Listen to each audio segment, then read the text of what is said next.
This is Late Night Cage Fight. It was a real pleasure talking about Jiu Jitsu. See it November 20th. Nic Cage, Tony Jaa, coming to theaters and your favorite streaming services. It is a trip of a movie. Thank you. What was that? It's an alien! Ah! Ah! Power sword! Taser sword!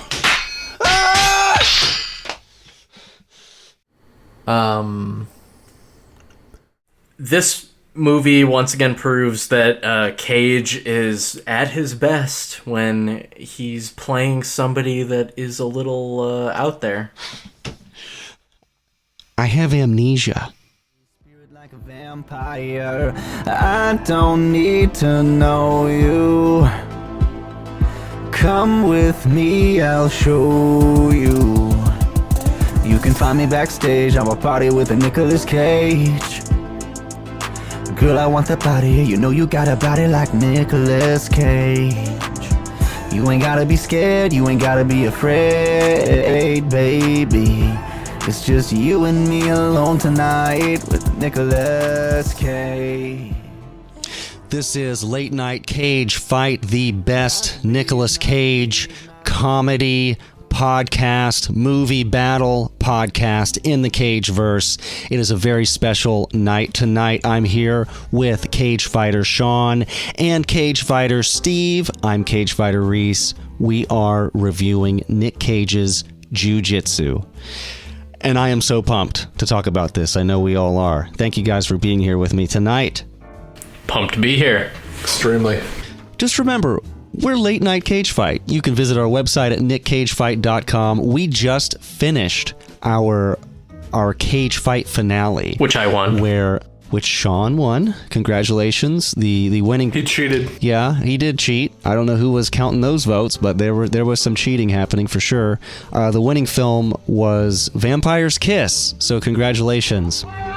Thank you. Way to go, Vampires. Yeah, so now we have 2 winning films. Season 1 was Birdie, and of course, as we just said, Vampire's Kiss, and who knows what's coming up next, so stay tuned. We've got a lot of exciting stuff coming up in Season 3. What did you guys think about the battle? I thought... except for you, Sean. You won. Steve, how do you feel? I mean, clearly I feel like the whole thing was rigged, and I know for sure that it was entirely against me. Aside from that, I think it was a phenomenal end of the season, and I was happy that we were able to get the full crew back to represent all 5 films from the season. So I think we had a really good fight, and I was really happy to have Zach Walsh there as our Cage Lord. I think he did a great job. Yeah, he did. Shout out to Zach Walsh. Thanks for being our Cage Lord. It was a lot of fun. He did great. We're going to be talking about Jiu Jitsu. This movie comes out November 20th. It's an action fantasy. I don't know how you want to categorize this movie just yet, but I do want to say we are going to review this movie pretty much in full. We're going to talk about our personal impressions of the movie, but we are going to avoid spoilers until the end, and there are really only a few spoilers I'd say that we want to steer clear from, but I will give you an ample heads up before we get into spoiler territory. So yeah, I'm assuming it's going to have something of a theatrical release, definitely streaming, so check your streaming services for Jiu Jitsu on that day. It is a rated R film. It comes from Highland, the Highland Film Group. Shout out to them for letting us see this movie. It's really cool of them to do that. Directed by Dimitri Logothetis. It was also written by him, co-written by Jim McGrath, and it's got a whole host of fighters/actors, right? We have just an interesting mix of talent in this movie, for sure. I'm really disappointed that there's not a fighting game to go along with this. It really has that feel. Yeah, I mean, we're going to talk about, of course, the similarities to other movies of this genre, multiple genre spanning movie, like Mortal Kombat. Definitely has a Mortal Kombat vibe to it. This could easily be a video game. So let's just put our hands together and pray we get a Nic Cage fighter. That would be sweet. You know, there's a Jackie Chan fighter. Is there? What is it? Jackie Chan Adventures for Game Boy? I mean, that's a good one, but no, yeah, I actually have a multicade that I had built, and one of the games that's on there is a Jackie Chan fighting game, which you cannot actually play as Jackie Chan.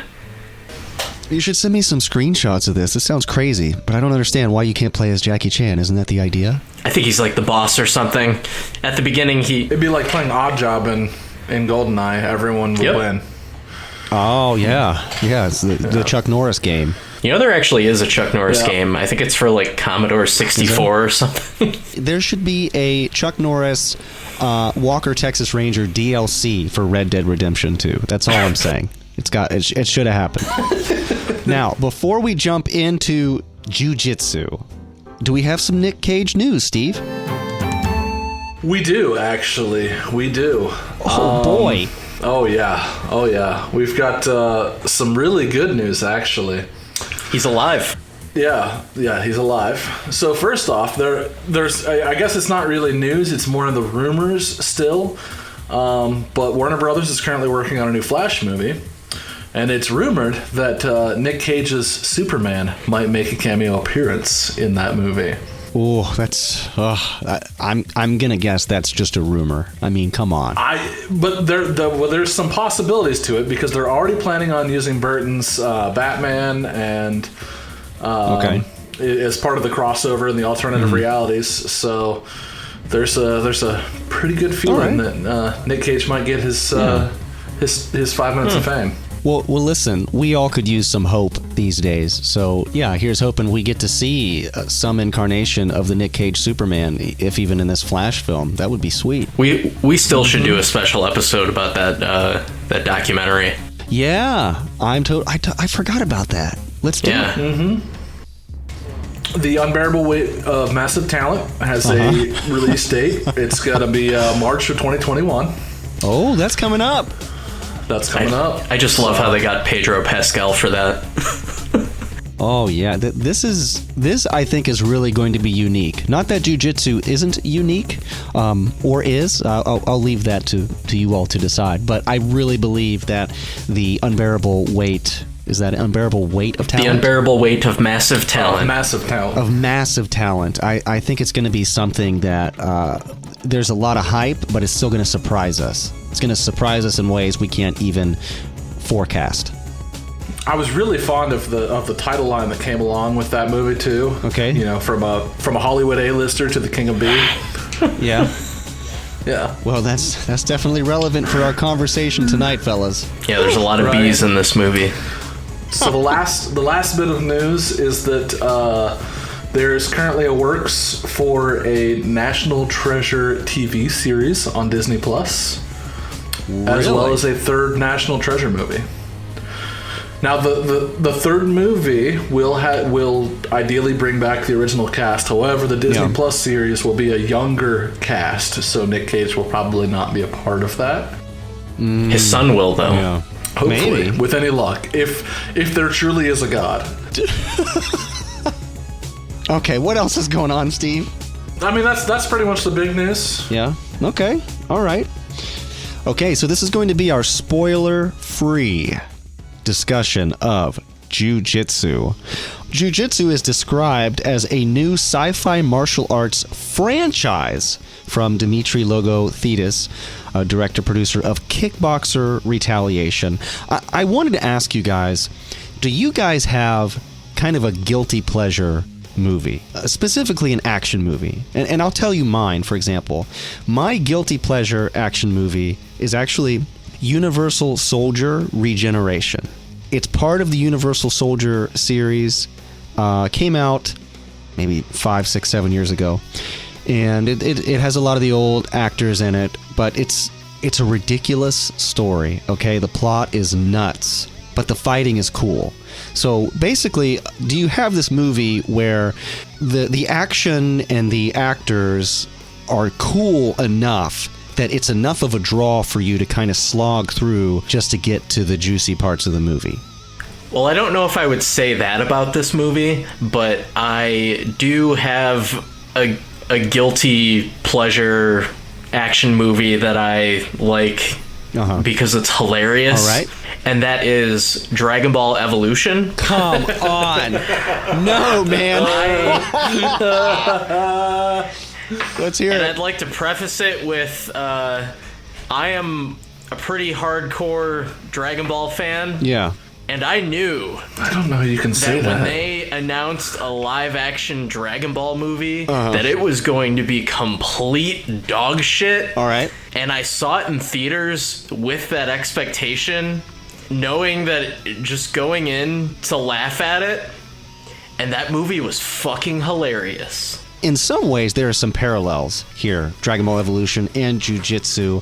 I would say in the sense of special effects, there are some really entertaining and interesting special effects. There are a lot of creative use of low-budget special effects, some that work, some that don't. But overall, I think the movie, it's a movie, looks like a movie, feels like a movie. That's got it going for it. I saw the trailer and I thought to myself, there's no way that this movie is just the trailer, right? There's got to be something more to this. There's no way that this can be it. It's so ridiculous. And then I watched the movie and I'm like, oh my God, the trailer, this is it. It feels like a whole bunch of movies thrown into a blender. Honestly, there was one particular genre and movie that I just kind of kept coming back to. Okay. Teenage Mutant Jiu-Jitsu Warriors, Teenage Mutant Jiu-Jitsu Warriors. Shredder's still the bad guy with laser powers.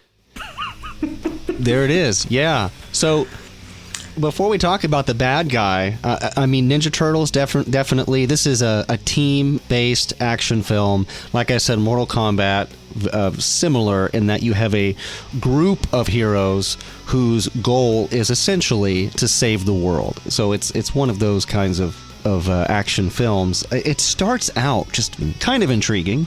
I call this, if I could title this movie something else, I think I would call it Attack of the CG Shurikens.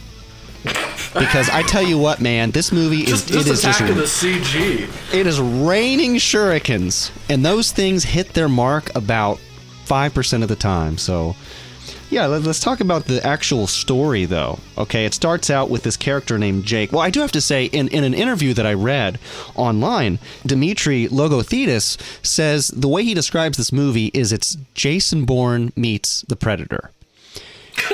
And I thought, okay, that's pretty cool. I'm telling you, though, when you watch this movie, it's like almost literally Jason Bourne meets the Predator, to a point where there are parts in this movie where I felt like I was watching a Predator parody, kind of like Scary Movie, you know, one of those types of things. I'm just like, I cannot believe how much Predator is in this, and it really kind of starts out with the Predator element. So it takes place in Myanmar.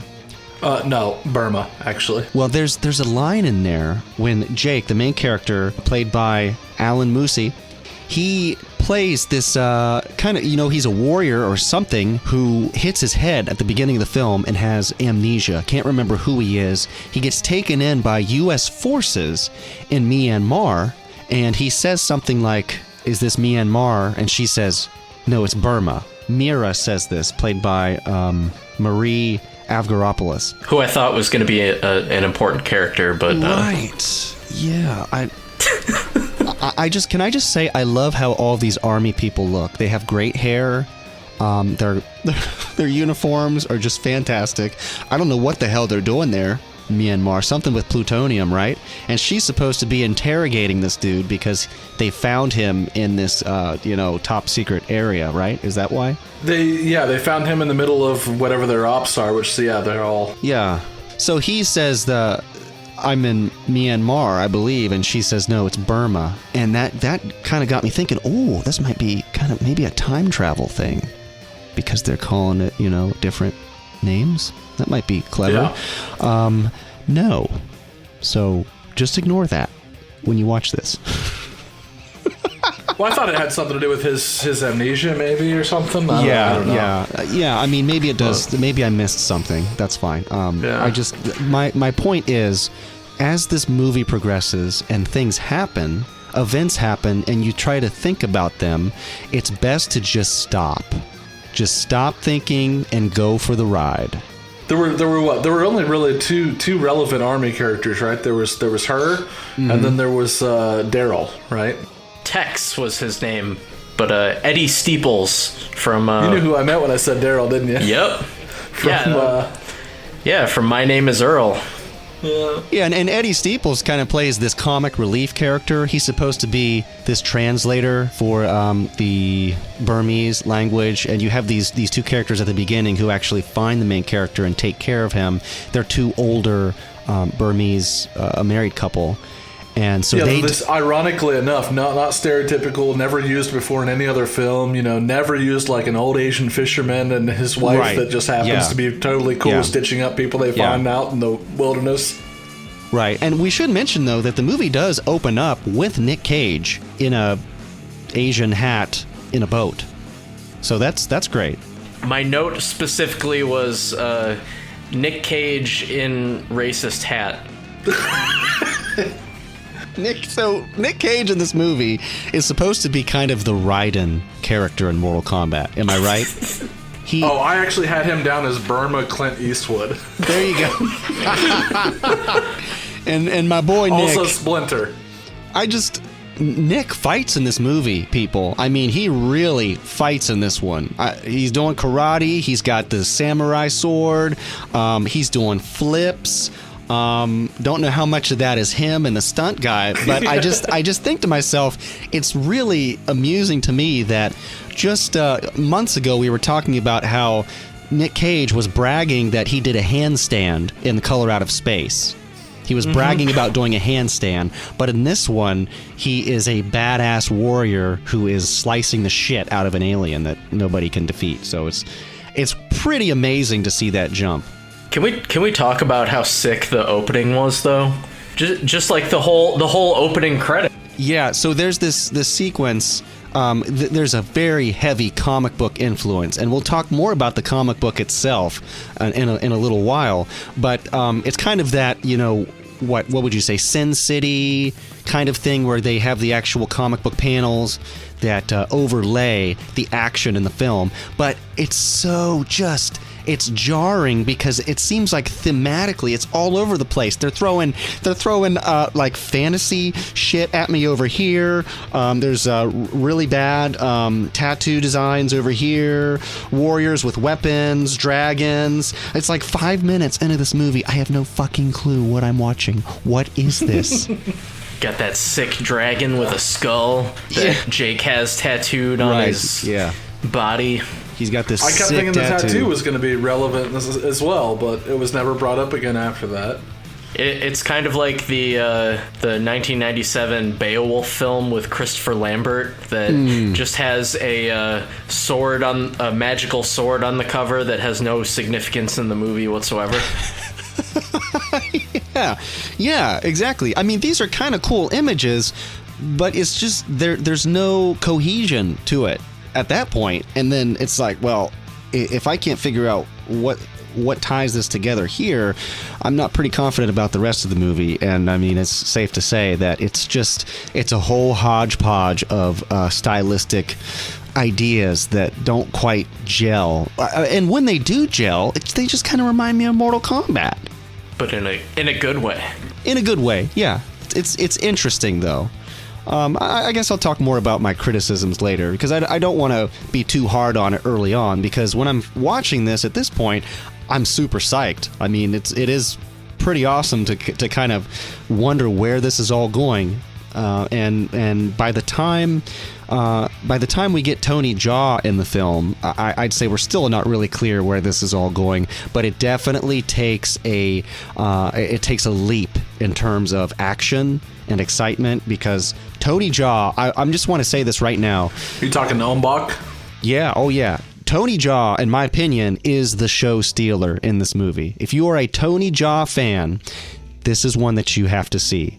Every action sequence with Tony Jaa it's impeccable because, well, we all know the guy's amazing. He was, for the longest time, they were saying he was going to be the next Jackie Chan or Bruce Lee, and he's Ong Bak and the Protector, and I was really impressed by his fighting performance in this, and also with the main character as well. The character Jake, I didn't really like him as a character, and the acting is kind of stilted and dry, but as a fighter, you can tell that these people really do fight and train, and that's something that I think is necessary in a movie like this. If the fighting was really bad, then this movie would be insufferable, impossible to watch. So the fighting, if you just want to see a movie with some pretty awesome fight scenes, do check it out.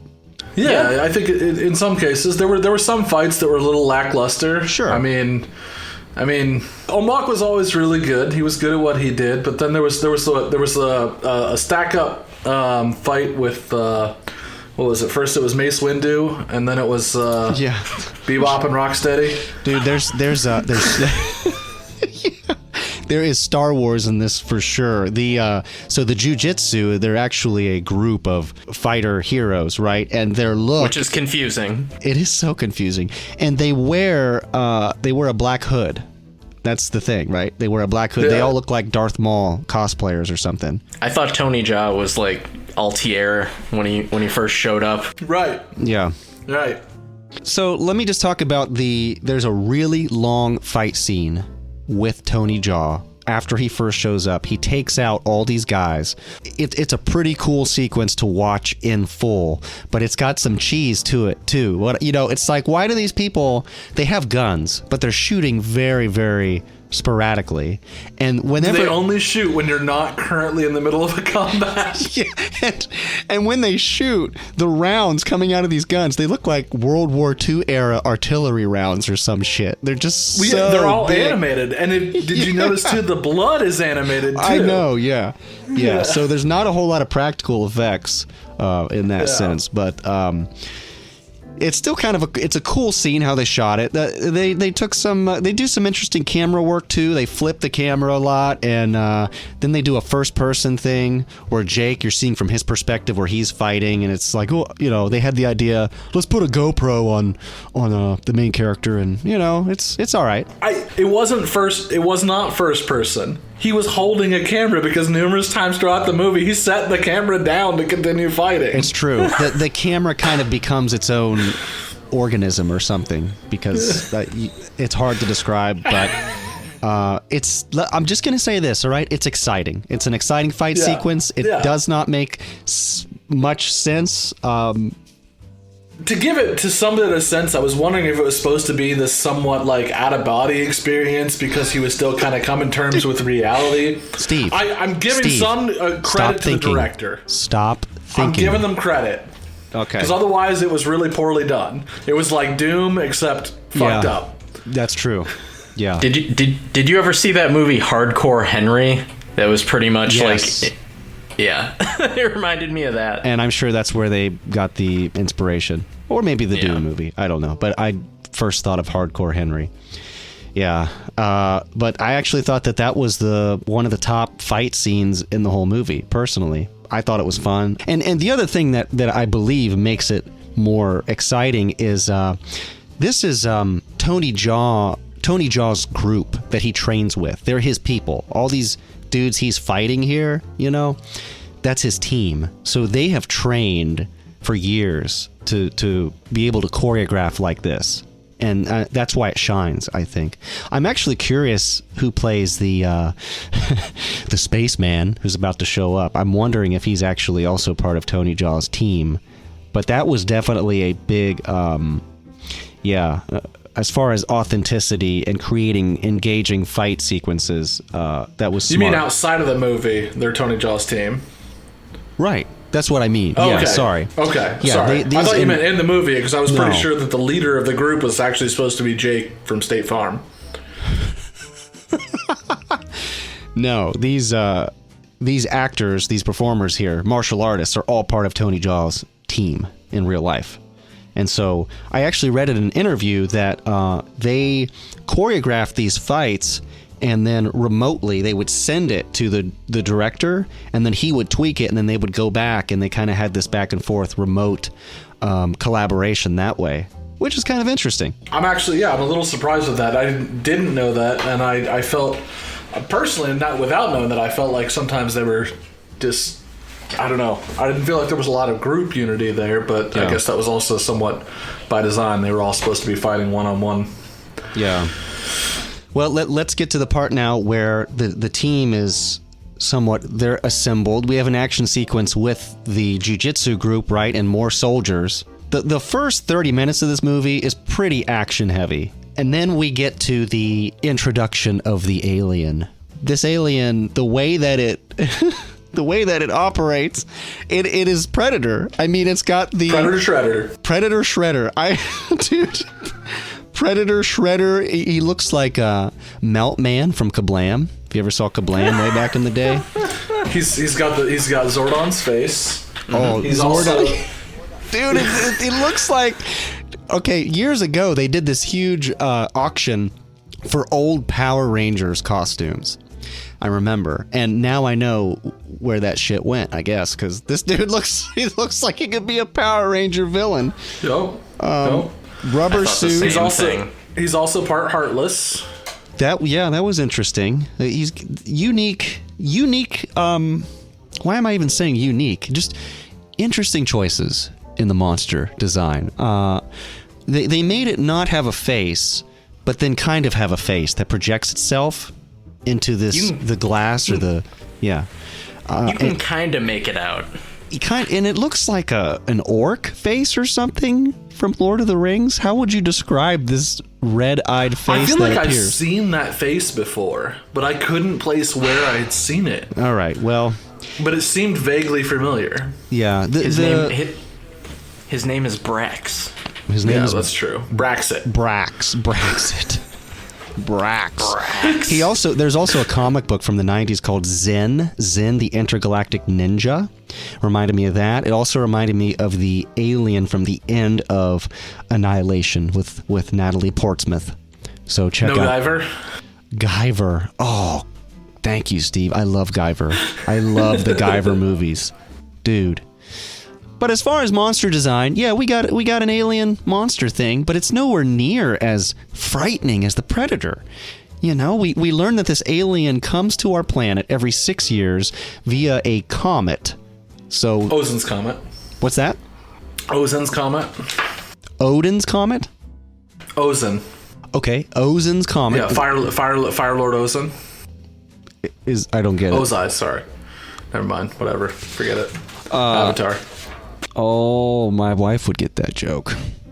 Yeah. So he comes here every 6 years to battle, and he has to battle the Chosen One. You guys are going to have to correct me here because I was kind of getting lost with Nic Cage's explanation. When we meet Nic Cage, we find out that he used to be part of Jiu Jitsu, and he kind of went a little crazy. We don't know if he's just pretending to be crazy or if he really is. He's kind of a loon who can fight. Is that what it was? Because I remember him talking about there being like the 9 or whatever, but like I did my counts and I was pretty sure there were 10. Because you've got Nic Cage, you've got Jake from State Farm, you got Ombach, Windu, Little Mac, Whitewash, Rocksteady, Bebop, Battle Axe Sonya. Mm-hmm. Yeah. Right. I'm not too sure, but my point is that Nic Cage serves as the storyteller, the game master, right? The lore master of the movie. And it's amazing, his explanation of what's going on. It just sounds like you're listening to some crazy older gentleman rattle on about, I don't know, some comic book or something. Maybe that was the point. The dude. This movie is essentially the Cell games. Yeah.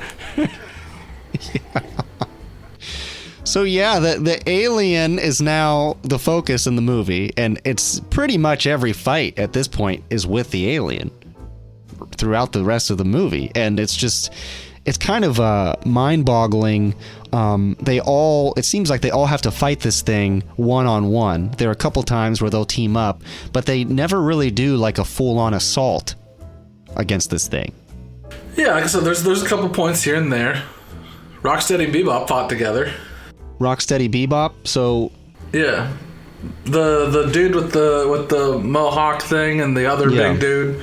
I mean, they 100%, they look just like him. They were fucking Rocksteady and Bebop, man, without a doubt. Yeah. I didn't even recognize those two characters, like... They just popped in. Yeah, they just kind of showed up. That's why I was confused with who the 9 were, right? Because, like, same thing with Battle Axe Sonya. She was there in the background, and then all of a sudden, she was just whipping out a battle axe and fighting, and didn't know where she came from, why she was part of it or not. And then there was another dude that I think just...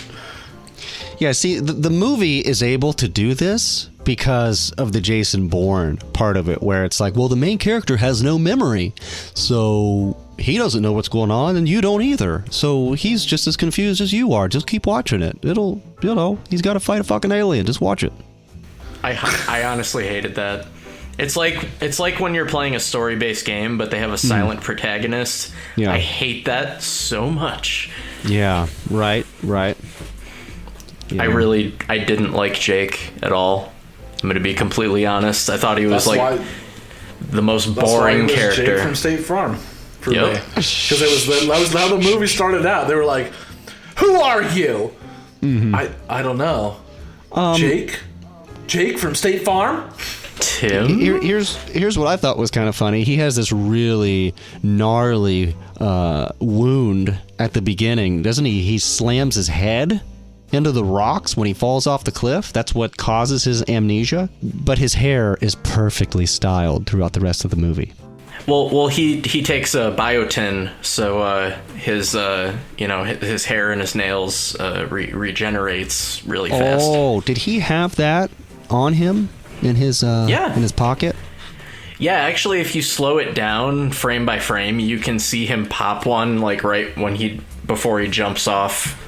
Yeah. When he's running from the shurikens at the beginning. Should we talk about some of these other actors in here? I mean, I know we mentioned Marie Avgeropoulos. She was the interrogator. She does a little bit of fighting. She kind of reminded me of those scenes with her and Jake reminded me of like WWE storylines or something. I don't know. She's just totally not believable as in that role, but she wasn't necessarily a bad actress. I just thought it was kind of a strange dialogue that they were working with. And but she does some fighting, which is pretty cool. Tony Jaa does a leg sweep on her and was like, oh shit. We got Juju Chan is in this as well. She fights Carmen. What was her weapon of choice again? She had that glove that would shoot arrows. That's right. Didn't she have twin nunchucks? That's right. She had nunchucks. Yep. Yeah, and again, all these martial artists are very adept with the weapons in the movie, which was really cool to see. But it's just when they're using them against the alien, there are numerous moments in this movie where firearms are much more effective against the alien than martial arts weapons, sticks, and that's not honorable though. That's true. That's the argument, right? It has to be an honorable fight. So this alien comes to our planet looking for an honorable fight, and I guess we'll just get into the spoiler territories now, okay? So we've hit the point home, right? This is heavy action sci-fi movie, very much a B film. Nic Cage is very wacky. He does a lot of fighting in this as well. It's something that you have to see. So I do recommend Nic Cage fans, Tony Jaa fans of martial arts and kind of low budget sci-fi movies, do see this when it comes out. But now we are going to talk about some of the spoilers in this movie that are just absolutely hilarious. So can I start? Please, Steve, let's do it. There's no jujitsu. It needed to be said, right? Right. Yeah. I think that's the biggest spoiler of the entire movie, is that the entire premise is that this alien has brought jiu-jitsu to the world and taught it to them. Right. But clearly, jiu-jitsu means something different in alien language than it does in what we know it as in our human language. Because there's not a single bit of jiu-jitsu in this movie whatsoever. The closest thing we get is a little bit of mimicry of maybe some Muay Thai. I'm not as familiar with that form. I don't know enough about that style. I mean, maybe some of the grappling and kicks. I'm sure that someone's going to fight back and say, well, actually, there was some jiu-jitsu. But the point is... there's like a move. The point is, there is no explicit focus on that karate style. Yeah. And let me just tell you... For being the entire premises of it, and to have it directly called out, that the entire purpose is, he's come here, taught us jiu-jitsu so that he can fight us every 6 years using jiu-jitsu. Yet, no one fights with jiu-jitsu. Isn't it amazing? But also they are called jiu-jitsus, and their group is called jiu-jitsu. Yeah. Which is not confusing at all. Yeah. I was confused as all hell. I'll be honest. I actually thought this would be a cool idea. Sorry for having the gall to do this, but wouldn't it be cool if the alien learns different martial arts styles depending on the person that it's fighting? And so it could actually, and you could even do something with the way that its helmet, the colors shift and stuff. It could go into different styles that it has learned. And jiu-jitsu is like the ultimate style, the one that cannot be defeated. That would be a really cool idea, but they didn't do anything with that. That's just Taskmaster.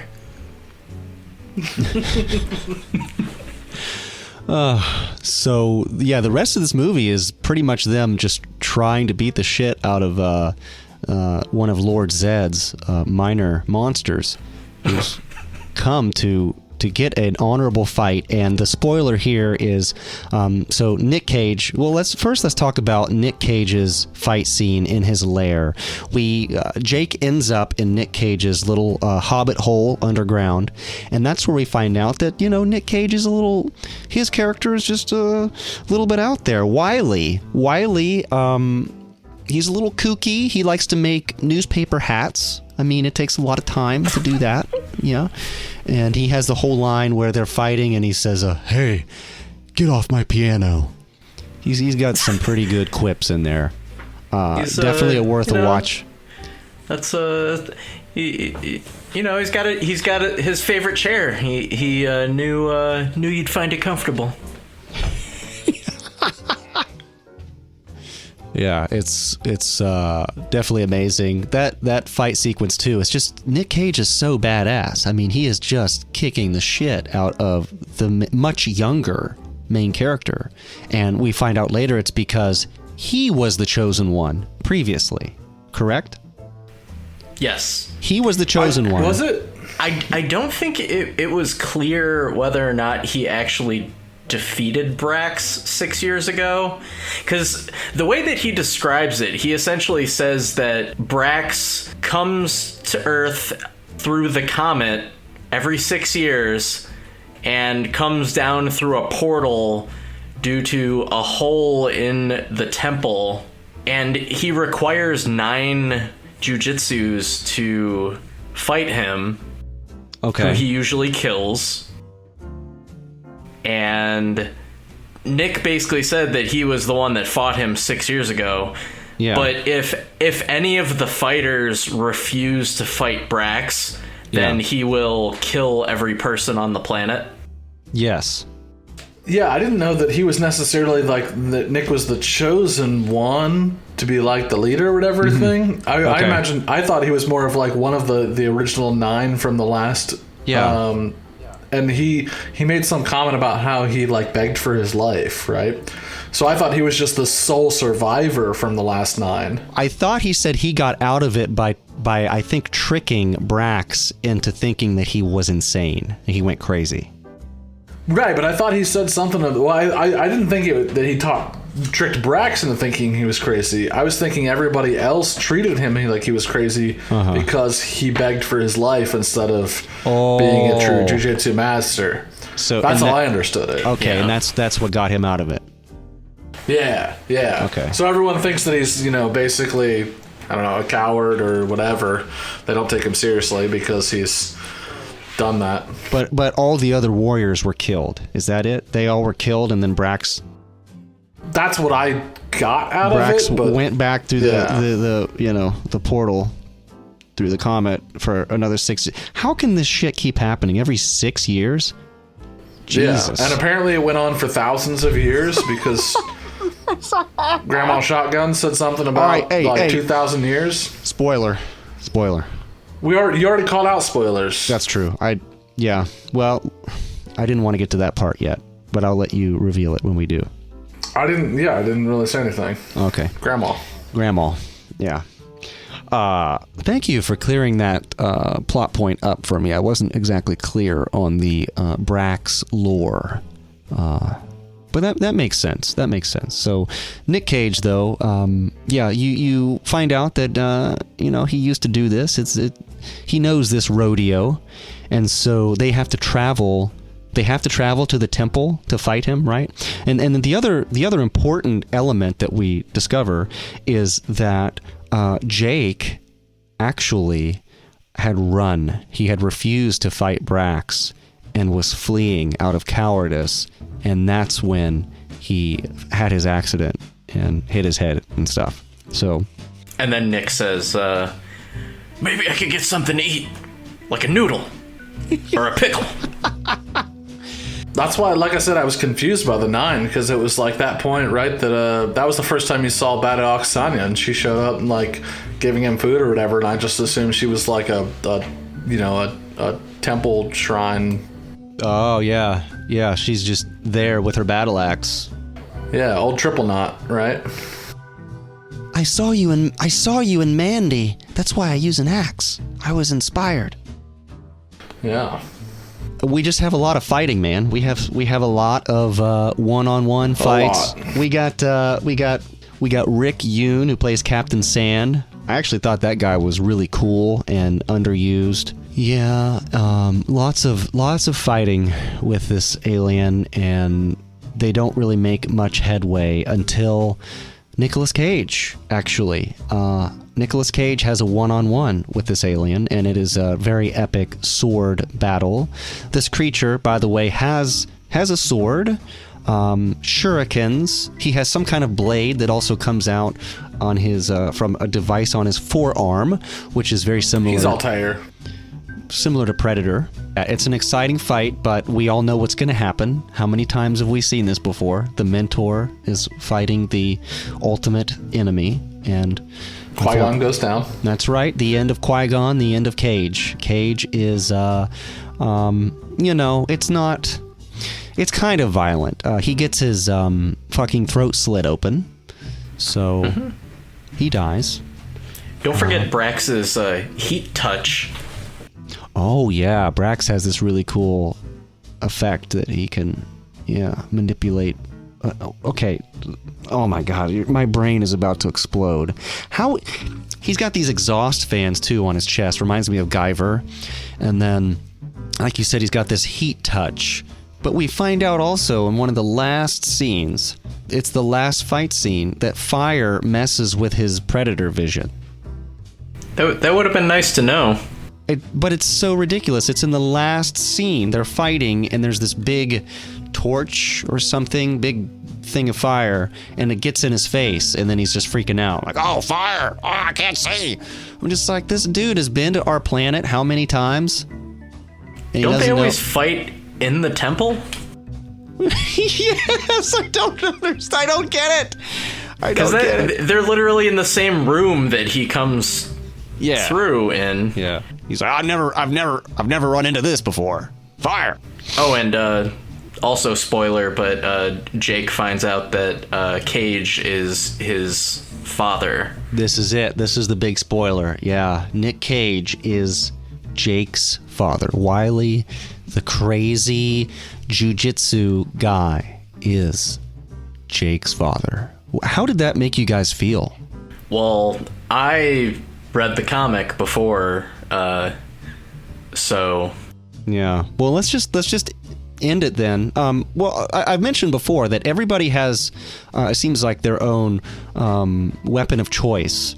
But nobody's been... Well, no, what's his name? Captain Sand, I think, was able to shoot the alien at one point and stun it. They also... God, oh my God. There's one rule, right, where they say if you wound Brax, there's like 5 or 6 seconds for him to heal. And that's your window. Yeah. Sam told him that, and then Cage told him that again, right?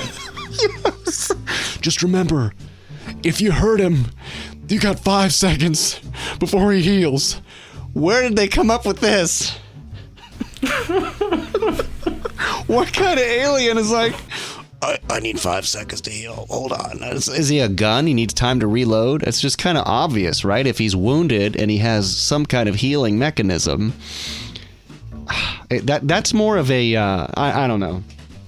I felt like that was really cheesy. I love how some of the jiu-jitsu fighters were unable to wound Brax, but the fisherman's wife like pulls out a shotgun and just like blasts him. Yeah, I made note of that she was actually the greatest warrior in the entire movie. Yeah, so the little things like this that make me question if they were intentionally trying to be goofy and silly. Did you make note of the final fight yet? No. Oh, okay. Well, go ahead. Do we plan to? Yeah. We're at the end of the movie. I just want to make note that the move that Jake used during the final confrontation. I'm not sure if anyone noticed. No.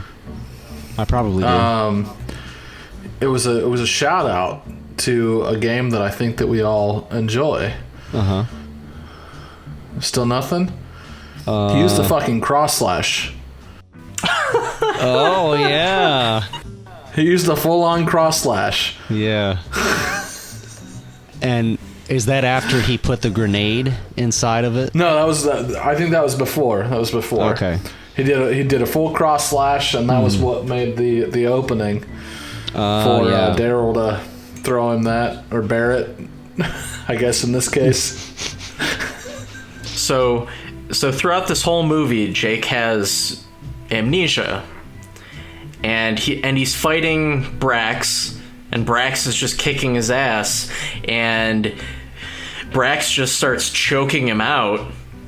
And Jake just starts just beating it while he's getting choked out, and then he remembers everything.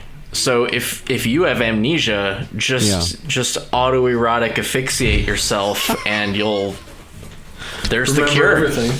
Yeah. Oh, they call that the Carradine effect.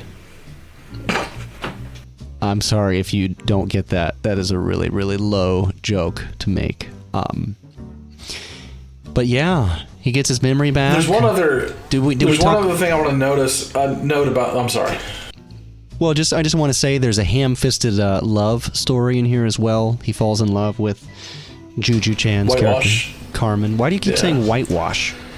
That's what I called her. I called her whitewashed because she was the Asian love interest with like the frosted tips from the 80s or 90s. Sorry, yeah. So I just called her whitewashed because that's the thing, right? With all Asian movies and white casts. I see. I think that normally means that they're primarily white characters, actors.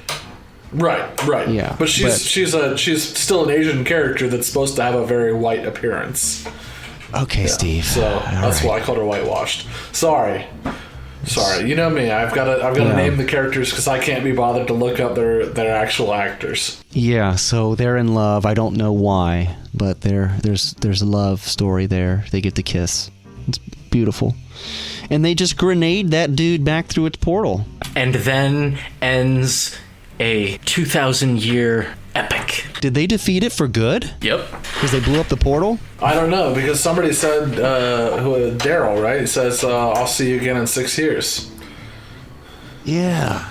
So be ready for Jiu Jitsu 2, 2026. Oh, man. What a trip of a movie.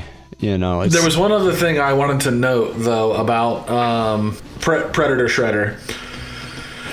So during the fight, right, he's standing in front of the fire, and all of a sudden he can't see anything, right, because of the intense heat from the fire or something, right? Okay. Yeah. But notice, he can't see what's 2 feet in front of him.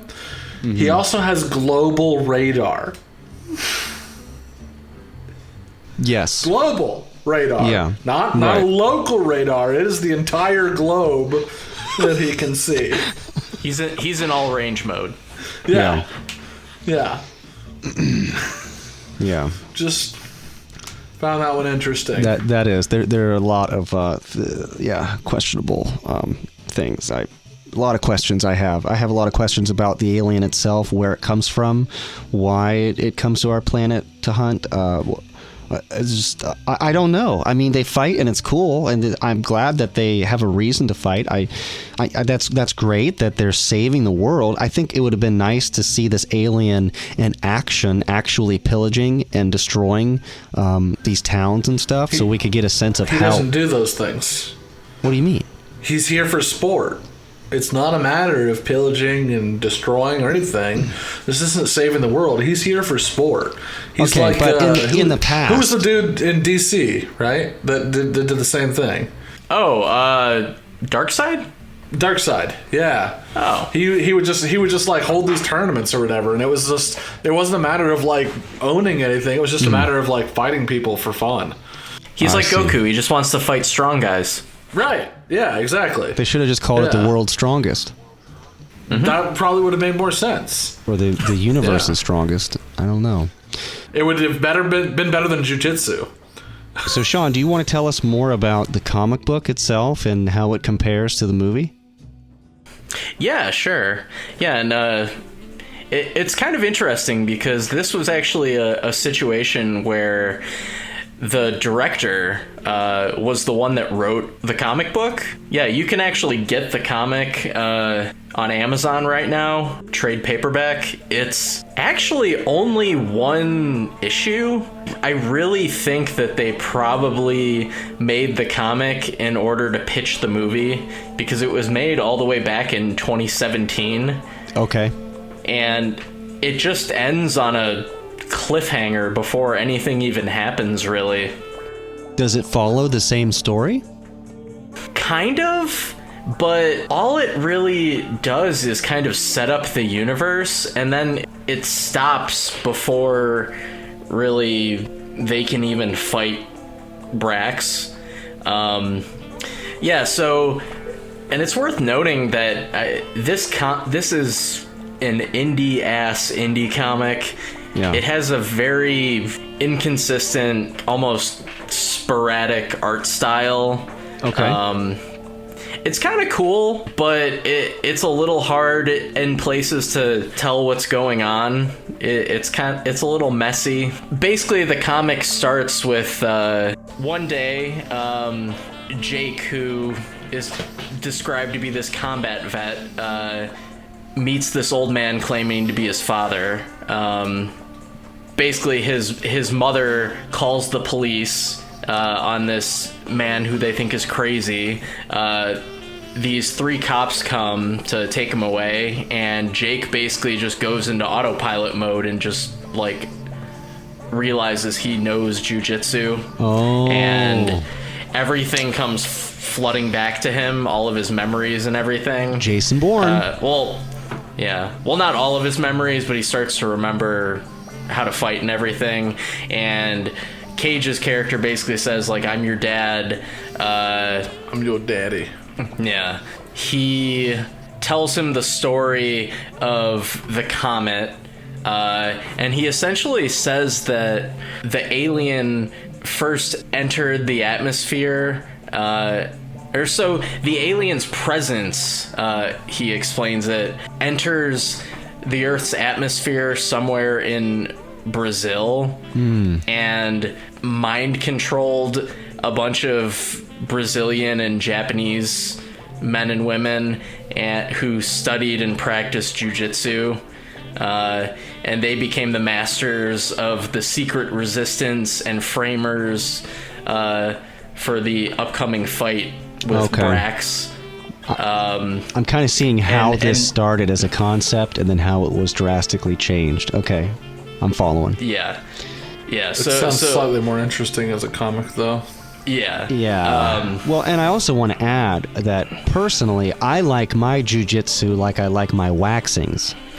Brazilian.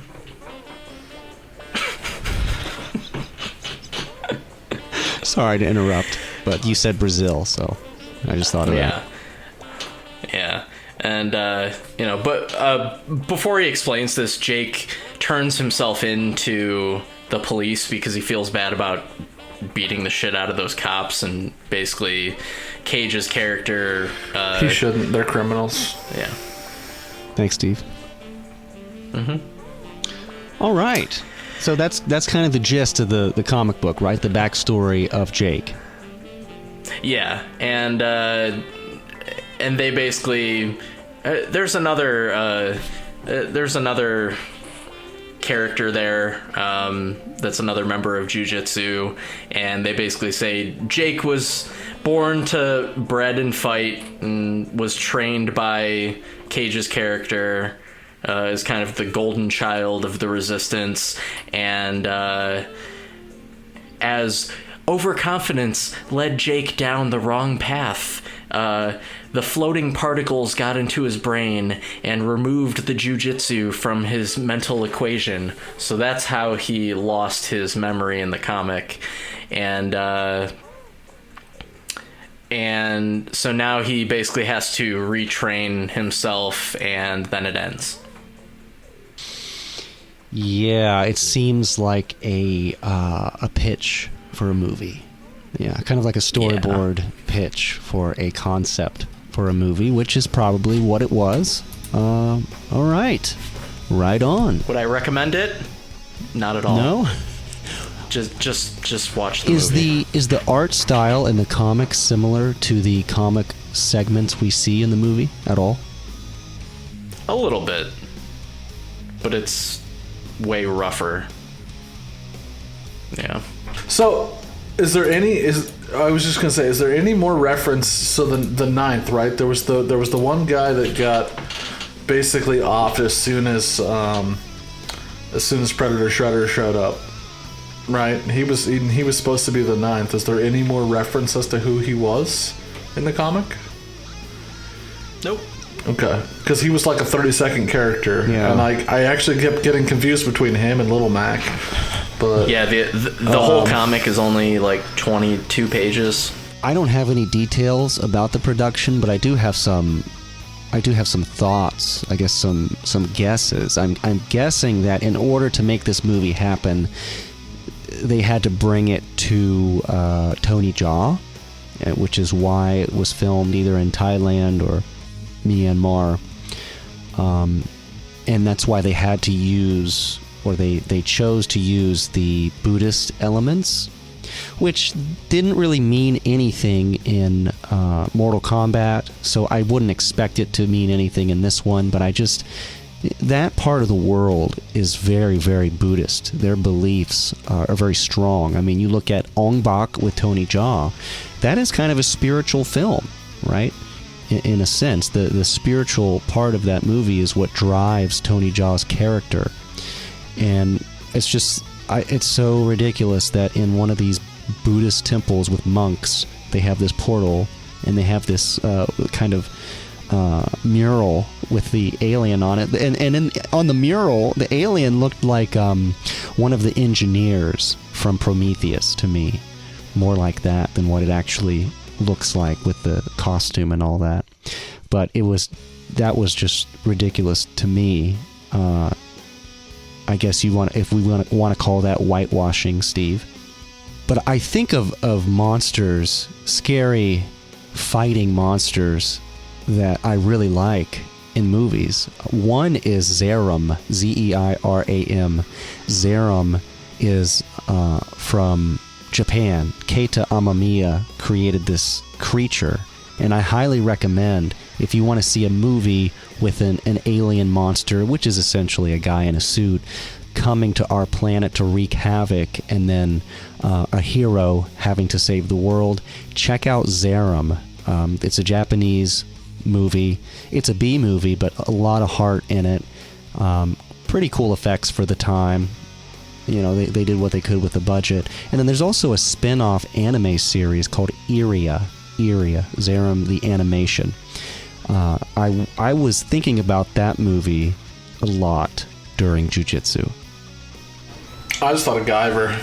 Yeah, Guyver. I didn't think of Guyver, but Guyver is a great example. I love MacGyver. He can make a portal out of anything. Yeah. Do you guys recommend this movie as part of Cage's Cageverse, his filmography? What do you think? Where does it fall in line here for you all? So personally, if you're a fan of Predator, Doom, Season of the Witch... Keep it going. Mortal Kombat. It keeps going. Mortal Kombat. Teenage Mutant Ninja Turtles. Yep. Power Rangers. Street Fighter: The Legend of Chun-Li. Ooh. Yeah. C-SPAN. Big Lebowski. Ombak. Scary movie. Star Wars. Toy Story. Oh my gosh. Then I think this could be the movie. This could for be you. it. Oh, I'm sorry. Also include Jessica Jones. All right. Well. And what was the one you said earlier? Daryl? Daryl? My Name is Earl. My Name is Earl. I recognized him from Jessica Jones. Right, he was the neighbor from Jessica Jones. That is a different actor. Well, that's unfortunate. Hey, you know, the one disappointing thing about the movie that I really want to see someday is, we should be happy we got Nic Cage and Tony Jaa together in a film. I want to see those two fight. Wouldn't that be sweet? Nic Cage and who? Nic Cage and Tony Jaa. That's the Muay Thai guy. The dude at the beginning that had that long sequence. I understand. I'm just thinking of the two of them fighting and how quickly Nic Cage would kick his ass. Oh, Jiu Jitsu. He's a fucking vampire. He is. That's right. Well, Jiu Jitsu, you gotta see it. You gotta see it to believe it. That's all I'll say. Watch the trailer if you haven't. If the trailer catches your attention for any reason, see this movie when it comes out, November 20th. It's unlike... There's one note that I totally forgot. Okay. And I cannot believe it. I've looked over my notes probably a dozen times throughout this thing and thought that I had covered all of them. And there's one thing that was in this movie that is truly worth mentioning. All right. Fucking iguanas. Oh, yeah. I remember one iguana. Yeah, they managed to put it in again. The fucking iguanas is a Nic Cage staple now. Yeah.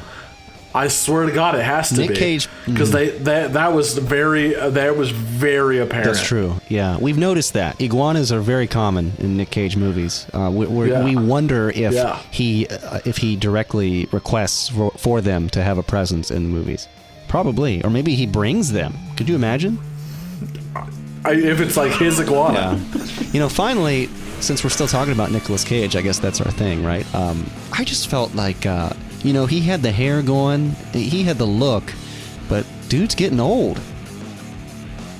Am I right? Yeah, I was kind of thinking that too. Yeah, he looks like he's definitely got some weight on him. I could tell through the way that they cut that movie that that he was definitely not involved in a lot of the. I don't even know that I can call it stunt work. There was a lot of things that I think if he were younger, he would still have been doing himself. Yeah. But just light tumbles that I think he was definitely not the person in the scene, we'll say. This movie once again proves that Cage is at his best when he's playing somebody that is a little out there. Yeah, right? We talked about that before. If Cage has a role where he loses his mind or he's perceived as kind of crazy, then that gives him a lot of leverage to just be silly and ad-lib and just do what he wants, basically. And they gave him that freedom, I believe, in this movie. I also read in an interview with the writer-director that Nic Cage came on board rather late in the production of this. So I don't know where or when, but most of this movie had been, I would say, what am I trying to say? Put together, right, as far as the script and probably most of the other actors. And so he probably didn't have too much control over his character, other than what they let him ad-lib, maybe. What do you think? I think that's probably the case. I mean, you know, they probably just found out they got him and they made a lot of changes, I'm sure. I think that, honestly, originally this movie was supposed to be Bruce Willis in that role, and Nicolas Cage replaced him. Dude, it would have been... No, that's a fact, actually. Is it really? Yeah, Nicolas Cage actually replaced Bruce Willis. Oh. In real life, too. Oh, yeah? Wouldn't that be funny if they did a Die Hard reboot with Nic Cage? That would be. Maybe that's what this is. Yeah, I don't know what this is. It's a whole lot of many things. And actually, it reminds me of another Japanese movie called Returner. Check that one out. Returner is a mix of Transformers, Terminator, Matrix. But that movie is pretty enjoyable. Yeah, I like that one. Also, you do know this movie was entirely shot in 6 weeks. Dude, I believe it. And Nic Cage was actually only part of the shooting for the first 5 days. Oh, really? Interesting. Trivia. Yeah. So, Jiu Jitsu, where do you guys think this falls in the Nic Cage rankings? You think it's going to be a contender way down the road?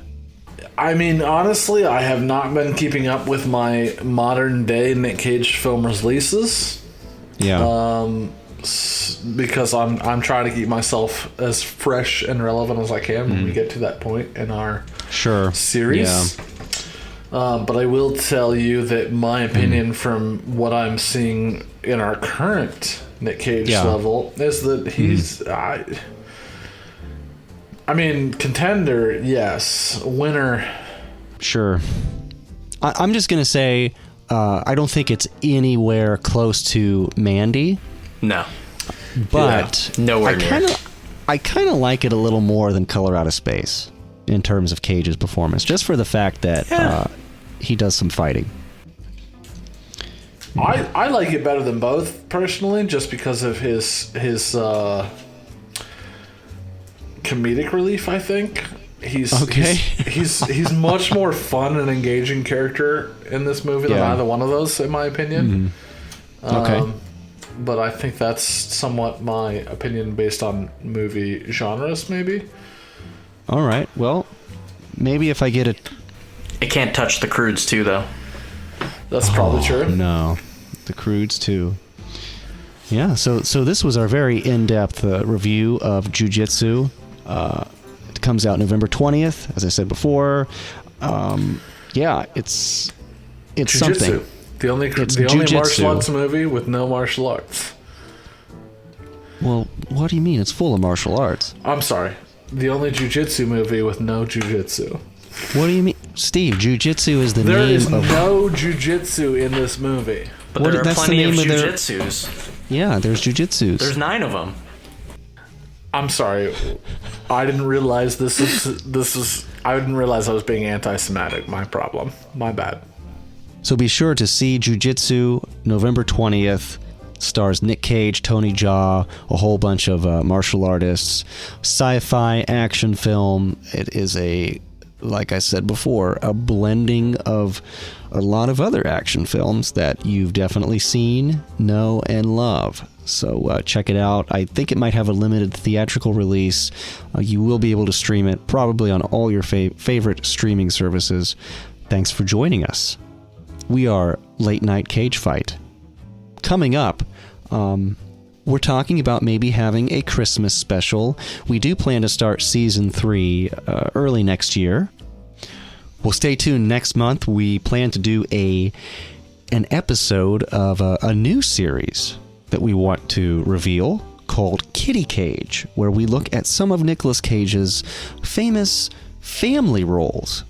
And the movie that we want to start with is, of course, A Christmas Carol. Stay tuned for that. And then we may also have a very special Cageless Christmas. We don't want to reveal too much at this point, but let's just say it's going to be an exciting conversation. And again, stay tuned for Season 3 of Late Night Cage Fight. Check us out and all of our podcast episodes at niccagefight.com. We're very excited to keep the Cageverse going. It's very important that we keep doing this, and it's been a pleasure. Thank you, Cage Fighter Steve, Cage Fighter Sean. You keep the cage light alive. You shine like the sun, and you just are amazing. And I just thank you so much for coming here tonight to discuss Jiu Jitsu, and it's very, very much a holy religious experience. Wouldn't you agree? How'd it get burned? I don't know how it got burned, Steve. Are you making toast? No. Oh, okay. Thanks, Sean. Thank you for having me.